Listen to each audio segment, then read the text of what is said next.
John McCain campaign economic advisors have turned off their BlackBerries and gone way, way, way off message. At least as far as the Republican message right now is that George W. Bush never existed and Barack Obama created today's projected deficit all on his lonesome. What we're hearing tonight is the BIOB, let's call it that from now on, blame it on Bush.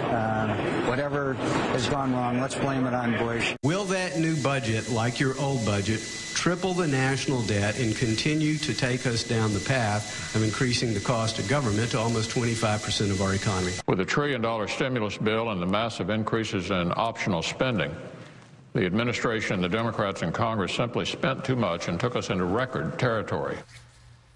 Yeah, well, a couple copies of that Bush Who memo have been lost in the mail, apparently, because two former campaign advisors to Senator John McCain have been saying inexplicably reality-based things about the economy, beginning with what the deficit would have been under a hypothetical President McCain.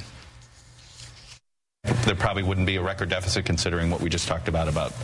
We'd probably still have a record deficit. I think stimulus was key to the fourth quarter, and the decline in government spending would have been measurably greater without the money from the stimulus. So the stimulus was very, very important in the fourth quarter. This year, you simply have to give the administration by and large a pass. It did inherit a very weak economy. It inherited programs that were intended to compensate for that. They're very expensive.